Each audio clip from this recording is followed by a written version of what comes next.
Hello everyone and welcome back to the channel. I've got the old VFR on the table and it's time to have a third look at the clutch. Yep, it's still slipping.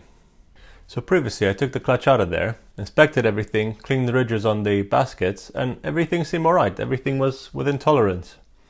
So I put everything back together. I didn't want to replace parts just for the sake of it, and I focused on the hydraulic side, thinking that there's a problem there. But after cleaning everything, replacing all the seals, make sure everything works properly, the problem is still here. It slips quite badly, especially when it's cold. It improves when it's warm, but when it's cold it slips quite badly. And before I get started, I just wanted to apologize to the people that have watched the first two videos on the clutch issue and been waiting for a long time for me to get back to it. Between quite a demanding job, house, family, kids, everything else that's going on, it's hard to be consistent with videos, but there we go, we're back at it. So I'm going to take the covers off and get straight into it. Alright, I've taken the lower fairings off, and before I touch any of the engine covers, I want to do a little test. Now, I'm sure some people would say I shouldn't or might disagree with the method, but it doesn't matter. I'm going to do it anyway. So I've got the crankshaft inspection plug out there, so there's a bolt in there that is directly connected to the crankshaft. That's what the engine is spinning. There's a gear here, and on the other side is the clutch, which is spun by the same gear. So they're meshed together, and this clutch is spinning the transmission and chain and wheel and so on. I've got a Haynes manual here, but I didn't really check it because I'm lazy. But from memory, this is over 100 Newton meters, 107, 108, something like that. And I believe the bike is meant to have about 70 Newton meters at the engine at whatever RPM.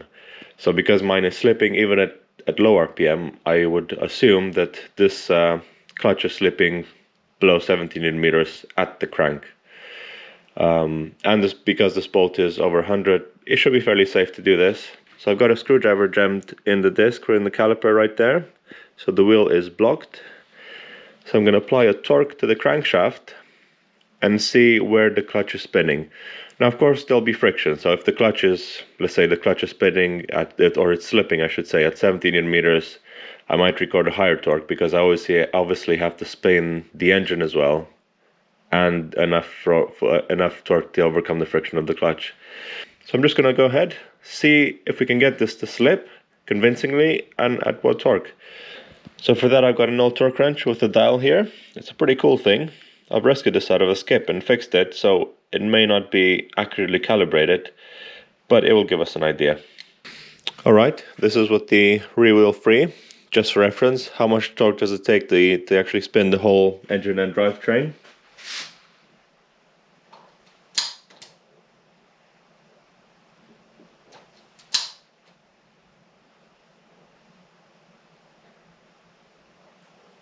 So when the engine builds compression, it might get up to 30 Newton meters, but overall it's around 20 or below.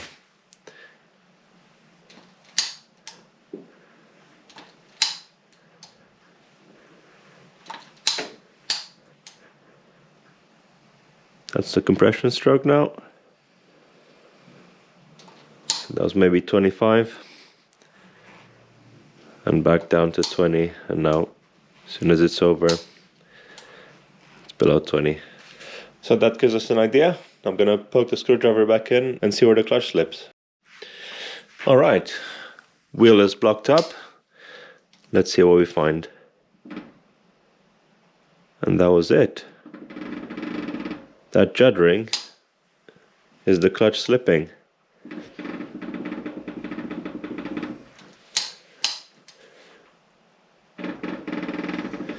So that's going up to 40 Newton meters, but that's the engine building up compression.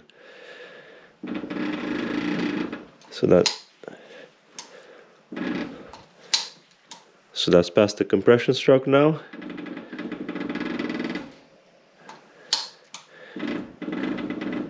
And it's slipping about 30, but as we established before, the engine might put less than 20. So we got about, I don't know, maybe 15 Newton meters. Is that where the clutch is slipping? That low? That's pretty bad. That's very bad actually. So yeah, we've established there is a problem, but I don't yet know where the problem is. So let's keep looking. So although I've already stripped clean and rebuilt the hydraulic system, both slave and master cylinder. I want to be able to rule it out completely for this test. So I'm just going to take the 3 bolts out and pull the slave cylinder out.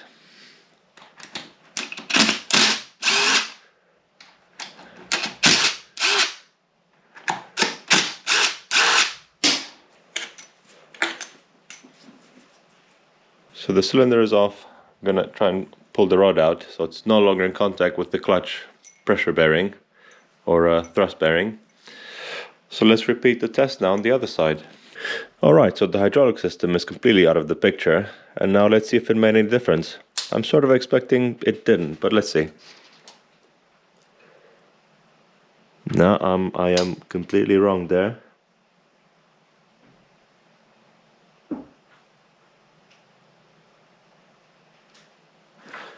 Okay, I don't want to go too far. I've made it to 90 Newton meters in case that wasn't clear. As I said, the bolt is 108, I believe, but I'm not sure. I'm pretty sure it's over 100 Newton meters. And this made it to 90. I believe that exceeded the rated torque of the motor. And to be fair, it doesn't really matter. It's not an absolute test where we have to establish a torque where it slips now. It was more of a relative. Let's find out what makes a difference. And removing the hydraulic cylinder made a massive difference. So I'm pretty happy about that. I wasn't expecting it. I was expecting the problem to be in here, although I couldn't really explain what the problem is. Not yet. I was going to find out. But it's obvious the problem is not the actual mechanical clutch. It's on the hydraulic side. So I'm going to leave this off for now. I might put the plug back in just so I can come back and do some more tests later. But let's look at the hydraulic side. And while I was paying attention to the other side, I managed to make a big mess on this side. So usually these, when I pull them out, the piston actually stays inside. But this time, probably because it's been freshly rebuilt, the friction was lower than the force of the spring. So the piston just popped out and made a mess everywhere. I cleaned it all up now, put a tray. Luckily I had the little magnetic tray with the balls sitting more or less right under it, so it caught most of the brake fluid. So it's a bit weird because I've tested the system before I put it in. The piston was moving back and forth quite easily. And also if it had a restriction, because the piston does, you know, when you disengage the clutch, it does come back. So fluid is definitely moving back up. It's not completely blocked. And if it's just a high restriction, well, the bike was sitting here for quite a long time. So if that's the problem, I would expect it to have a good clutch initially, and then after I pump it once, maybe that's when it actually slips. But no, this was sitting for a long time, and as soon as I put the torque wrench on, it was slipping. So what's going on? Is it hydraulic or is some sort of weird mechanical problem? I'm not entirely sure at this stage. I pumped the clutch master cylinder a few times and fluid seems to flow freely here. And yeah, I've rebuilt the slave cylinder. I'm not expecting any trouble here. Rebuilt the master. Again, not expecting any trouble there either. The only thing I didn't do is replace the hose. So that might be the next thing. Alright, so I've got the slave cylinder back on. This is full of air. There's no fluid in it. When I pushed the slave cylinder, the piston in, I could hear air being pushed back into the master cylinder reservoir. Now just snip the bolts up so it's all tight. But as I said, it can be a hydraulic problem now because it's full of air. So let's see what's happening on the other side. Alright, let's see what's happening. Very interesting. The clutch is actually slipping. So it's not a hydraulic issue, potentially. It must be some component in the whole clutch actuation mechanism that's, I don't know. It'd be weird if it's out of tolerance because this bike was working initially when I got it. It started slipping later on. So I'm just going to back these bolts out 1/2 a turn initially and see if that makes a difference.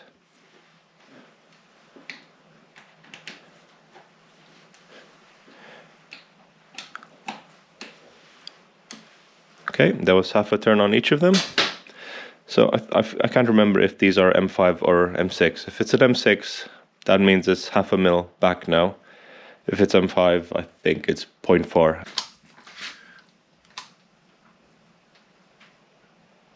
And it did.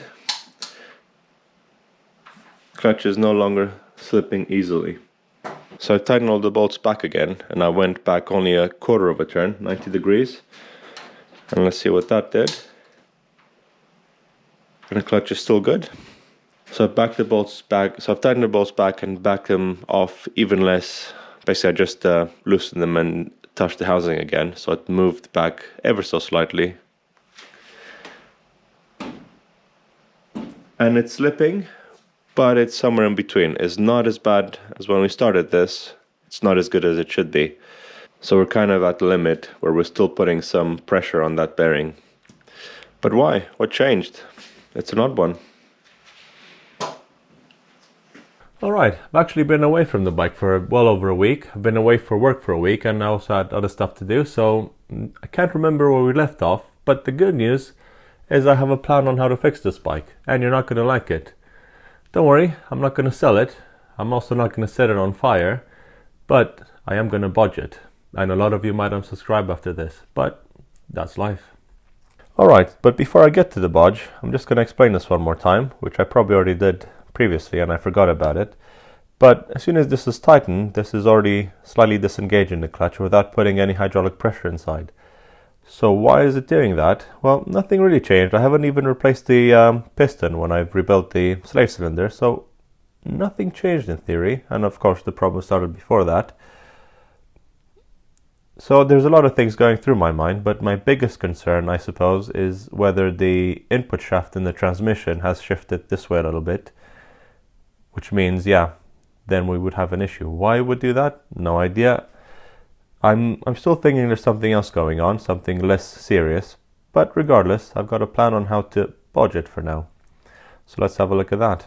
Alright, so here's the budge, and some of you already know where this is heading. And keep in mind this is only meant to be a temporary solution, which might not work at all.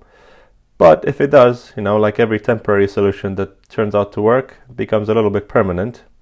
So what am I going to do? I'm just going to pack out that slave cylinder. That's the big idea. So this is the Honda gasket, a little bit pricey. I've replaced it not too long ago. Unfortunately, I've put a bit of grease on either side to be able to take it out easily. So I haven't bought more of these. As I said, they're a bit pricey, but I did go inside and steal a cereal box. And I used the new gasket that I replaced not too long ago as a template. Draw it all up, use some of the hole punches for all the holes, and then use my Swiss Army knife to cut a few gaskets.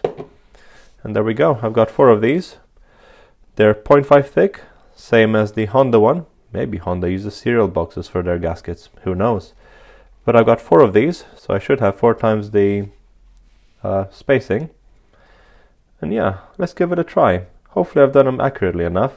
It's relying on 2 of these to locate on dowels and the middle bit on the housing, so they might not be accurate enough for what I need. But let's see if they fit. Right, before people jump too high, I think it's worth mentioning another thing. These 4 gaskets stacked are a terrible sealing solution, but they're not really meant to seal. This whole cavity isn't meant to be fully sealed.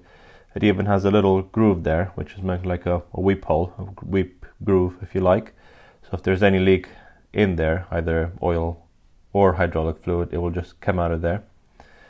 So I'm not aiming to seal it, that's not the aim here, and it probably won't do that anyway. It's just to space it out and keep most of the road debris out of it, but not entirely sealed. So don't do that for an actual oil seal or oil gasket, but for this it should work fine.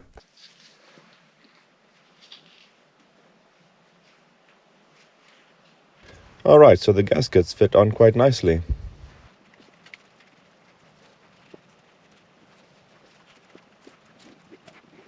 And the slave cylinder goes in as well.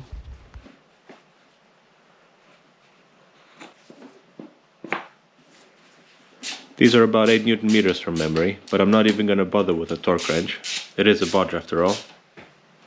Alright, so let's see if we solved anything. I'm going to take this cover back off and see if the clutch still slips. But keep in mind it doesn't have any hydraulic fluid in it yet. Alright, let's have a look. Alright, so I've got it to about 100 Newton meters, and I'm not going to push it further than that. If you remember at the start of the video, I didn't check the manual, but I think that bolt is 108 Newton meters, so I'm not going to force it. Also, the engine produces about 70 Newton meters from memory, so the clutch is well capable of coping with that. That's peak. And also, initially it was slipping easily. I can't remember exactly what, but I'm sure you remember because you've just seen the video once I filmed it weeks ago. So I would say that's fixed. Let's fill it up with fluid and we'll give it another go before we wrap it up. But I would say that is a bodge, a temporary fix. We'll find out. So I'm not going to bore you too much, and I'm just going to go quickly through this, but I'm going to take the cap off. The reservoir seems to be empty already. I'm topping it up with some fresh fluid. Now before I start pumping fluid to the slave cylinder, I just want to make sure the master cylinder is fully primed. So I'm just going to wiggle the lever a bit. There we go. Bubbles are already coming out. So I already have a 10mm spanner on it and a little easy bleed bottle, which might fall off any moment. But it seems fairly secure, so I'm just going to crack the nipple loose and see if we can pump some fluid into it. So that didn't do much, as my master cylinder seemed to be still full of air, so I had to turn the bars to full lock to get some more of it out. And there we go, more bubbles coming out of it. Maybe that's better through the screen.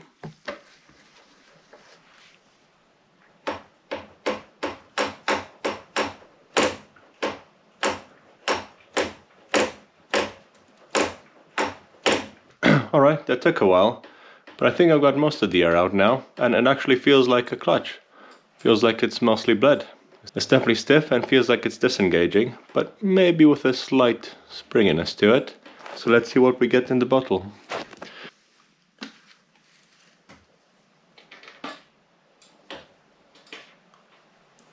Don't know if you noticed that, but there was fluid from the first squeeze, which tells me that you could almost bleed the whole system just from the top without even touching the bleed nipple. But let's keep an eye on it and see if there's any more air bubbles coming out.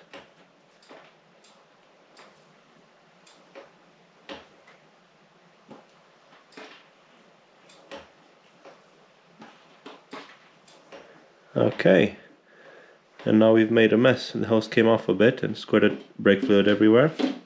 So I'm gonna call that filled. Definitely feels pretty good.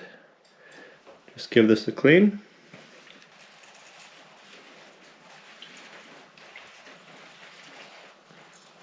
Right, I'm just gonna top up the reservoir. Put the lid back on.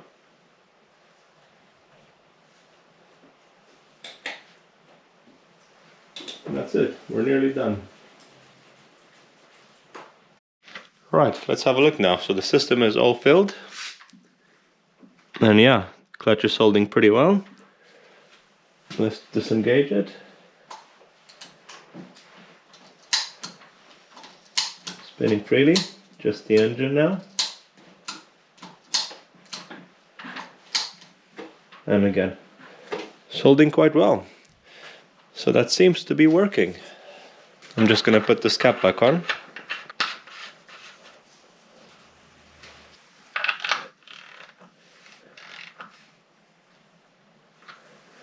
And that's it. Let's slap the fairings back on and take it out for a ride. Alright, so I've changed my mind a little bit. I was going to take the Honda for a proper ride and make sure the clutch is good, but I probably won't get a chance in the near future. And I would like to post a video this week, so I'm going to end it here. It seems to work. I'm quite happy with it, but we'll see if there's a part 4 video coming out, trying to fix it again. For now, I'm going to leave it here. It's most likely working. I will take it for a proper test ride when I get back. I'm gonna go away for work for another week abroad, and when I get back, hopefully I can make some progress on the Tiger. So hope you found that interesting. Thanks for watching, and I'll see you next time. Cheers.